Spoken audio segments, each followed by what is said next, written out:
हमारे channel FOV sense में आप सभी का स्वागत है। श्रीमद् भगवद गीता के इन चैप्टर्स को सुनना एक बात है और समझना दूसरी बात है। ये तो वही बात हुई कि आप दवाई के दुकान जाते हैं, दवाई खरीदते हैं जिससे आपकी तबीयत ठीक हो सकती है, लेकिन अगर आपने वो दवाई ली ही नहीं तो आपकी तबीयत कैसे ठीक होगी। श्रीमद् भगवद गीता अध्याय 2 सांख्य योग। दोस्तों, मनुष्य को शोक या दुख तब होता है जब वो संसार के प्राणियों और चीजों को दो भागों में बांट देता है, जैसे कि ये मेरे हैं, ये मेरे नहीं हैं, ये मेरे परिवार वाले हैं, ये मेरे जाति के हैं, ये हमारा साथ दे रहे हैं या फिर ये हमारे विपक्ष में हैं। जो हमारे अपने होते हैं उनसे ममता, कामना और आसक्ति हो जाती है। अब देखा जाए तो यही ममता, कामना और आसक्ति ही शोक, चिंता, भय, उद्वेग, मन में हलचल, संताप आदि दोष पैदा होते हैं। धृतराष्ट्र के मन में अपने पुत्रों के प्रति ममता थी, अतः अपने पुत्रों में और पांडवों में भेदभाव पूर्वक पक्षपात था कि ये मेरे हैं और ये मेरे नहीं हैं। जो ममता धृतराष्ट्र में थे वही ममता अर्जुन में भी पैदा हुई, लेकिन अर्जुन की यह ममता धृतराष्ट्र की ममता के समान नहीं थी। अर्जुन में धृतराष्ट्र की तरह पक्षपात की कोई भावना ही नहीं थी। संपूर्ण कुरुवंशियों के प्रति अर्जुन की ममता के कारण ही उनके मरने की आशंका से अर्जुन को शोक हो रहा था। वास्तव में संसार में दो चीजें हैं, सत्य है और असत्य, शरीर है और आत्मा। शरीर विनाशी है और आत्मा अविनाशी है, और जो अविनाशी है उसका तो कभी विनाश हो ही नहीं सकता, इसीलिए उसके लिए शोक करना बनता ही नहीं, और विनाशी का विनाश होता ही है तो उसके लिए भी शोक करना नहीं बनता। इस तरह का शोक करना आपकी गलती है, क्योंकि जो मर गए हैं उनके लिए शोक करने से उन प्राणियों को दुख भोगना पड़ता है। जो जी रहे हैं उनके लिए कभी शोक नहीं करना चाहिए। जो वस्तु अपनी ना हो उसे अपना मान लेना, और जो वस्तु वास्तव में अपनी हो उसको अपना न मानना, यह बहुत बड़ी भूल है। वास्तव में अपनी वस्तु वही है जो सदा हमारे साथ रहे और हम सदा उसके साथ रहे। शरीर कभी हमारे साथ नहीं रहता, लेकिन परमात्मा निरंतर हमारे साथ ही रहते हैं। इसलिए शरीर को अपना मान लेना और परमात्मा को अपना ना मानना, यह दुनिया की सबसे बड़ी भूल है।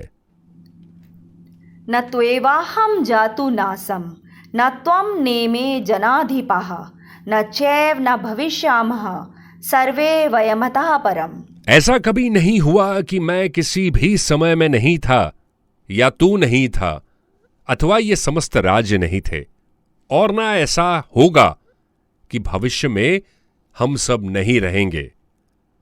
जिस प्रकार जीवात्मा इस शरीर में बाल अवस्था से युवा अवस्था और वृद्ध अवस्था को निरंतर अग्रसर होता रहता है, उसी प्रकार जीवात्मा इस शरीर की मृत्यु होने पर दूसरे शरीर में चला जाता है। ऐसे परिवर्तन से धीर मनुष्य मोह को प्राप्त नहीं होते हैं। हे कुंती पुत्र, सुख दुख को देने वाले विषय केवल इंद्रिय बोध से उत्पन्न होने वाले सर्दी तथा गर्मी की ऋतुओं के समान आने जाने वाले हैं। इसीलिए हे भरतवंशी, तू अविचल भाव से उसको सहन करने का प्रयत्न कर।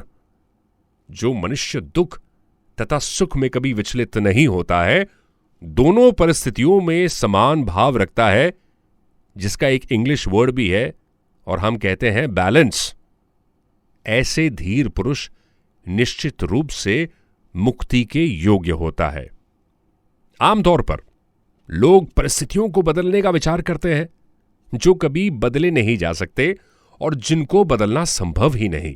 युद्ध रूपी परिस्थिति के प्राप्त होने पर अर्जुन ने उसे बदलने का विचार करके अपने कल्याण का विचार कर लिया है। यही कल्याण का विचार करना ही मनुष्य में उनकी श्रेष्ठता है। यहां पर सोचने वाली बात यह है कि प्रतिकूलता का सदुपयोग कैसे किया जाए। दुख का कारण सुख की इच्छा और आशा ही तो है। प्रतिकूल परिस्थिति जब होती है तब भीतर सुख की इच्छा रहती है। अगर हम सावधानियों के साथ अनुकूलता की इच्छा का, सुख की आशा का त्याग कर दें तो हमें प्रतिकूल परिस्थिति में कोई दुख हो ही नहीं सकता। जैसे किसी रोगी को कड़वी से कड़वी दवा लेनी पड़े तो भी उसे दुख नहीं होता, बल्कि इस बात का एक आनंद होता है कि दवा से उसके रोग का नाश हो रहा है। यदि कभी पैर में कांटा गहरा गड़ जाए और कांटा निकालने वाला सुई से गहरा घाव बनाए तो बहुत कष्ट होता है। उस दर्द से वो सिसकता और घबराता है, पर कांटा निकालने वाले को कभी नहीं कहता कि भैया तुम छोड़ दो, ये कांटा मत निकालो। कांटा निकल जाएगा, सदा के लिए पीड़ा दूर हो जाएगी। इस बात को लेकर वो इस पीड़ा को खुशी खुशी सहन कर लेता है। अगर वो कड़वी दवा लेने से, कांटा निकालने की पीड़ा से दुख होता है तो ये प्रतिकूलता का भोग है, जिससे उसे भयंकर दुख पाना पड़ेगा। आज का ये एपिसोड आपको कैसा लगा, हमें कमेंट करके जरूर बताएं। इन एपिसोड्स को समझने की कोशिश करें, यही प्रार्थना है ईश्वर से। इन एपिसोड्स को सुनकर आपको लगता है कि आपकी जिंदगी में थोड़ा सा सुधार आ रहा है तो इन वीडियोस को जरूर शेयर कीजिएगा अपने दोस्तों और परिवार वालों के साथ। हमारे चैनल को लाइक, कमेंट और सब्सक्राइब करना ना भूलें।